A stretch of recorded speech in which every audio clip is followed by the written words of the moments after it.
Sri Lanka adalah sebuah negara pulau di sebelah utara Samudra Hindia yang terletak di pesisir Tenggara Hindia. Kini, perekonomian negara kepulauan yang syarat utang itu telah ambruk karena kehabisan uang untuk membayar makanan dan juga BBM, kekurangan uang tunai untuk membayar impor kebutuhan tersebut, dan kegagalan membayar utang sebelumnya, yang membuat Sri Lanka mencari bantuan dari negara-negara tetangganya seperti India dan China, dan dari Dana Moneter Internasional atau IMF. Para oposan, kaum frustasi, kelompok pecatan, bahkan mantan menteri yang diadili karena kasus korupsi mengingatkan dan mengompori bahwa krisis di Sri Lanka bisa terjadi di Indonesia. Lalu kemudian mereka memprovokasi rakyat agar menyerbu istana presiden. Sri Lanka itu bukan Indonesia, dan sebaliknya Indonesia itu bukan juga Sri Lanka. Sri Lanka merupakan negeri yang salah urus dan salah memilih pemimpin. Sedangkan Indonesia, saya harap tidak. Dalam narasi beberapa menit ke depan, saya akan memaparkan mengapa negara Sri Lanka mengalami krisis yang begitu hebat. Informasi tersebut berdasarkan analisis, pengamatan, dan juga deskripsi. Anda tidak harus percaya, namun Anda harus mengetahuinya. Sudah siap? Mari kita mulai.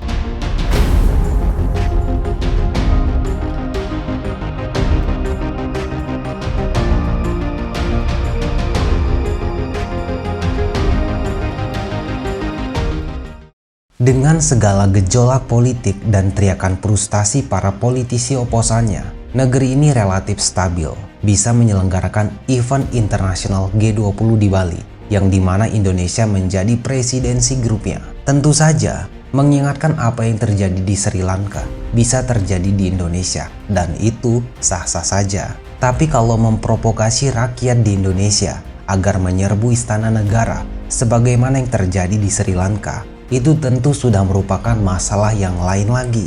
Hasutan, agitasi, provokasi di zaman Orba sudah memenuhi syarat untuk mencomot pelakunya ke kantor Laksusda.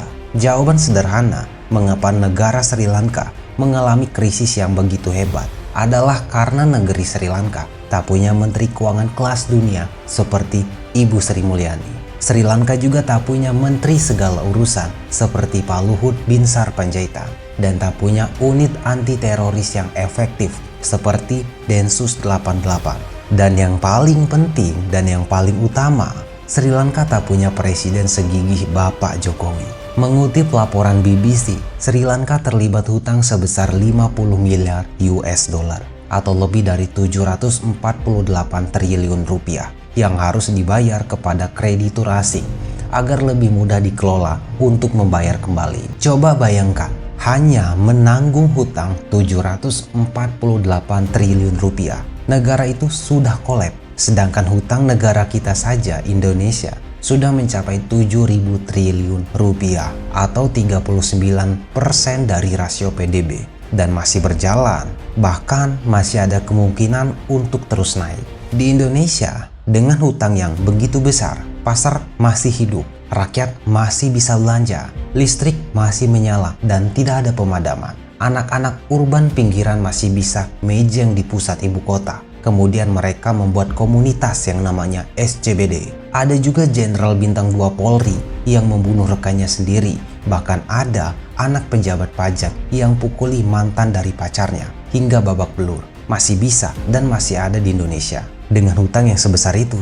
Oke, fokus ke pembahasan. Kegagalan manajemen utang termasuk daftar penyebab krisis parah di Sri Lanka, yang tak seperti Indonesia yang dalam mengelola utang luar negeri relatif lebih baik-baik saja. Utang kita masih 39% per PDB.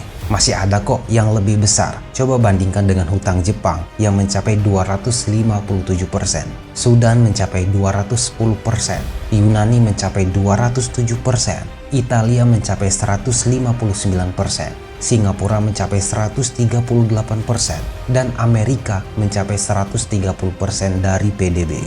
Tahun 2022, Indonesia masuk barisan negara yang inflasinya paling rendah di Asia Tenggara, bahkan Asia, yaitu hanya sebesar 4,35%. Coba bandingkan dengan Kamboja yang mencapai 6,3%, Singapura yang mencapai 7%, Thailand yang mencapai 7,1%, dan Laos yang mencapai 12,8%. serta Myanmar mencapai 13,8% dari tahun ke tahun. Bandingkan juga dengan inflasi Turki yang mencapai 75%, yang tempo hari sangat diidolakan kaum kadrun dan meminta agar Indonesia belajar dari para presiden Erdogan itu.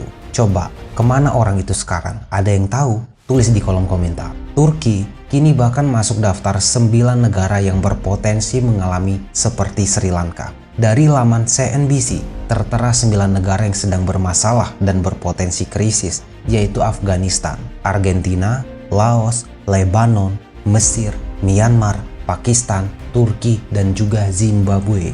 Bagi oposisi dan juga provokator, data di atas tidak penting. Kenaikan BBM seperti Pertalite, Pertamax, dan Pertamax Turbo di sini kini dijadikan bahan bakar untuk agitasi menghasut rakyat. Padahal sejak dulu pun secara berkala BBM itu tetap naik kok. Indonesia pernah menjual bensin hanya sebesar 30 perak, yang sekarang sudah jadi Pertalite 7.650, Pertamax 12.500, dan Pertamax Turbo 14.500. Kelipatan kenaikan berapa kalinya? Coba Anda hitung. PT Pertamina kini sedang mengatur agar subsidi tidak salah sasaran, karena selama ini hak rakyat kecil rutin diberikan kepada pemilik mobil mewah. Andalan Sri Lanka adalah pariwisata, tapi dengan merajalelanya teroris Islam dan di sana tak ada aparat seefektif Densus 88, sektor pariwisatanya jadi merosot. Terakhir, 3 serangan bom berturut-turut menyasar 3 gereja, 4 hotel, dan sebuah rumah di Sri Lanka yang terjadi pada Minggu 21 April 2019 lalu. Kasus pengeboman gereja menjadi titik awal jatuhnya pariwisata di negara Alengka itu. Negara itu sepertinya kualat sama kaum minoritas. Untung saja Menteri Pariwisata kita yaitu Sandiaga Uno di sini bisa diberitahu bahwa tidak perlu bikin wisata halal segala lebay. Pelajaran dari sana, jangan pernah memberi hati pada teroris. Tangkap sebelum beraksi. Juga provokator-provokator di media sosial yang mendorong aksi teroris. Oh iya, kondisi ekonomi di Sri Lanka makin parah karena terdampak pandemi COVID-19. Uang pinjaman negara dipakai untuk beli vaksin dan juga obat-obatan. Dan hari ini negara tersebut sudah ambruk ekonominya. Tapi mengapa Sri Lanka tak bisa bangkit? Bukankah semua negara di muka bumi ini terdampak pandemi COVID-19? Ya, begitulah. Lagi-lagi karena negara itu salah urus dan salah memilih pemimpin. Atau bisa jadi karena negara Sri Lanka tidak punya menteri seperti Sri Mulyani.